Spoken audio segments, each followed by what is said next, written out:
Have you ever marveled at how people can just pick intervals out of thin air and identify them and sing them and know everything about them? Well, it's not magic, it's practice.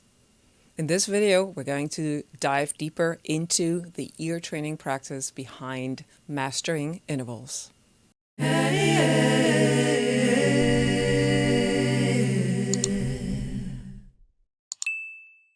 Hi guys, Elizabeth Loninger here. As promised, in this video we're going to work on identifying and singing intervals. I would strongly suggest that you go back to watch the theory video on the subject because it's really going to make things much clearer before you go into this one. Unless, of course, you're already really familiar with intervals and you just want to do a little bit of a practice session. That's fine too.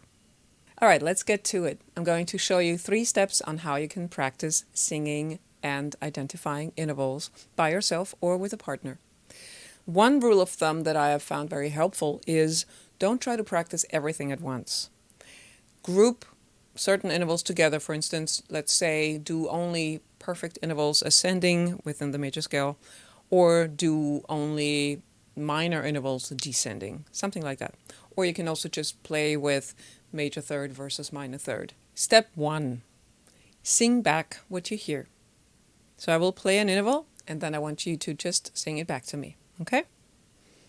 So this is your Do. We're going to start ascending. Now you sing it. Let me play it again. Sing it again. Now if we were using solfeggio, this would be Do and Mi. Do, Mi. And Do, Mi, the distance between Do and Mi is a major third. Let's do a couple more. So I'm going to play one. I would like you to sing it back to me.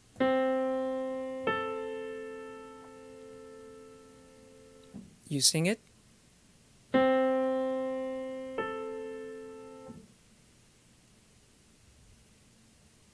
And listen again. So the syllables here are Do and La. The distance between Do and La is a major sixth. So this is Do, La, major sixth. Now let's go here.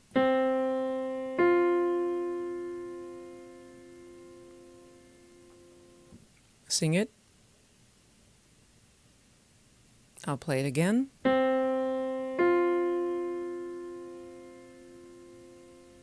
So the syllables here are Do and Fa.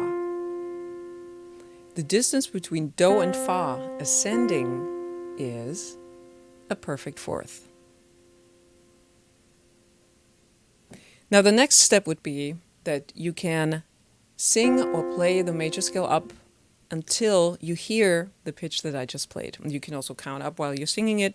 For instance, let's do the same one, Do and Fa, right? We know already it's a perfect fourth, but just for practice, you sing it up.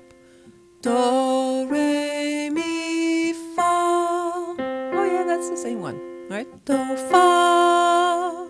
So you see, this one you really kind of do have to do with a partner. That's pretty much impossible to do on your own. Now let's go, do another one. So now try to sing up until that pitch is identical with what I'm playing. Let's do that together. Do, Re, Mi, Fa, Sol, Do, Sol. That is a perfect fifth. And let's do, I'm going to play it again. Now you sing up with solfeggio syllables. Do, Re, and we're already there. It's a major second. Now let's do a couple of them descending, starting from top Do, from the octave. These tend to be a little bit harder for people because we are trained so much to sing from the bottom up and relate everything to the bottom pitch or to the tonic. And so it's it takes a little bit more time to practice the descending intervals, but you'll get them. So let's start with this one.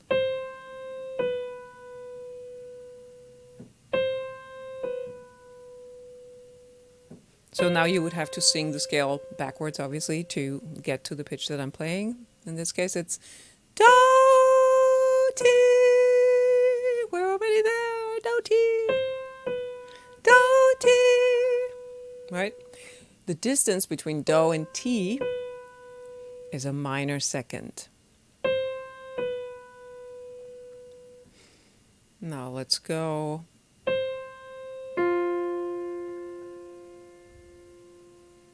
One more time. Now sing the scale down. You can also use your fingers. Do, ti, la, sol, fa. There it is. Do, fa. The distance between do and fa, do, ti, la, sol, fa, is a fifth. And within the major scale, that is a perfect fifth. Now let's do a couple more. I'm going to play that again.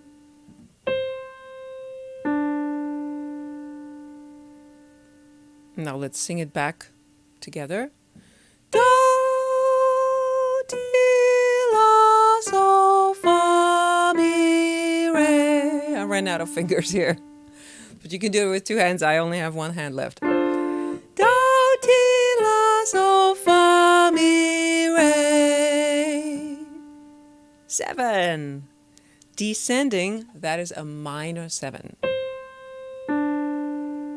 So the distance again between the octave and re, do, re, descending, is a minor 7th. Let's do one more. Listen again.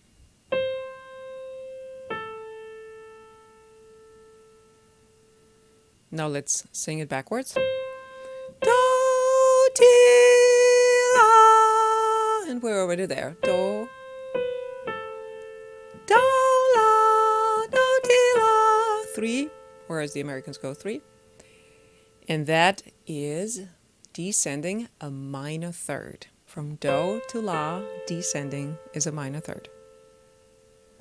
Once you've done this a few times and you get more comfortable with the ascending and descending intervals and with their names, then you can go into jumping right into the interval. So you're not going to be in your head singing up or down.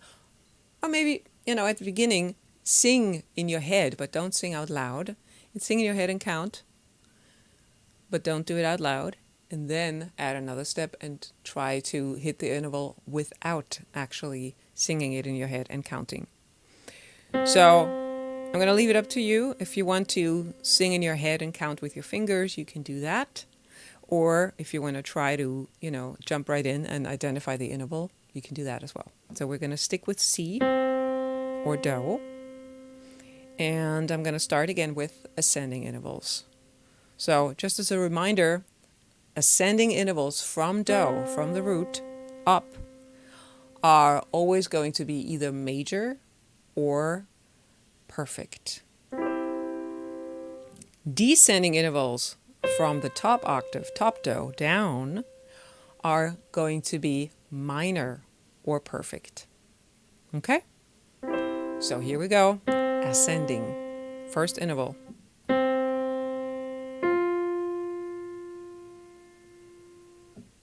Let me play that again.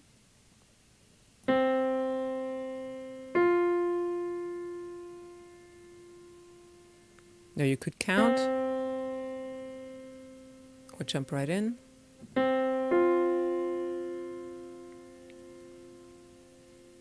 This was a perfect fourth.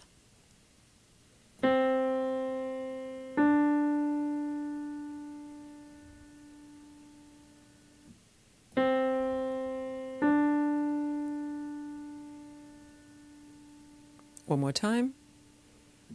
And again, in your head, you can try to count it, try to see which scale degree it is, what are the syllables. So this is do, re, which is a major second. Let's do another one ascending.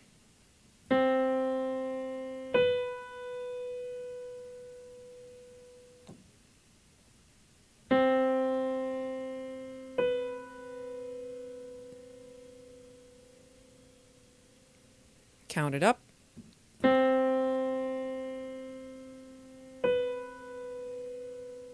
So what's the syllable? Do, ti. Do, ti.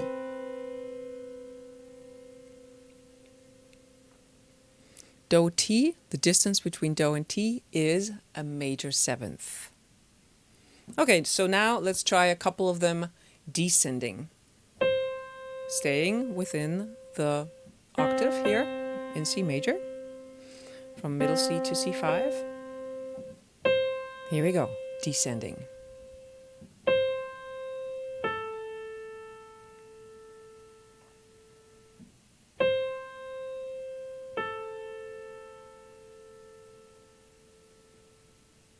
So figure out, so we have do, what's the other syllable? It's do, la. Do, la, descending, the distance between those two pitches is a minor third. Next one.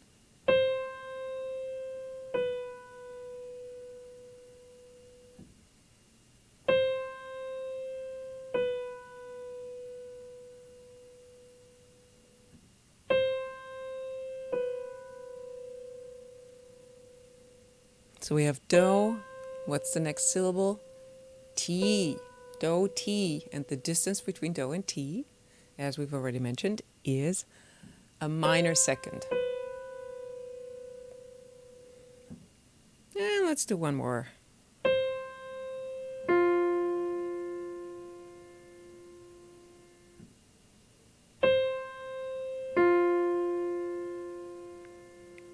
Again, in your head, either figure out the syllable or count down.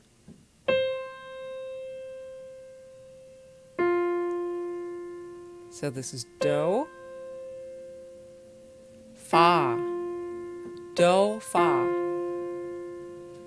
And the distance between do and fa descending is a perfect fifth.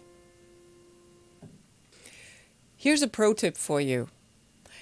Choose one song per interval that you know really, really well, and ideally something really simple that starts either with those two notes or that has like a very prominent part in the song that you know really well.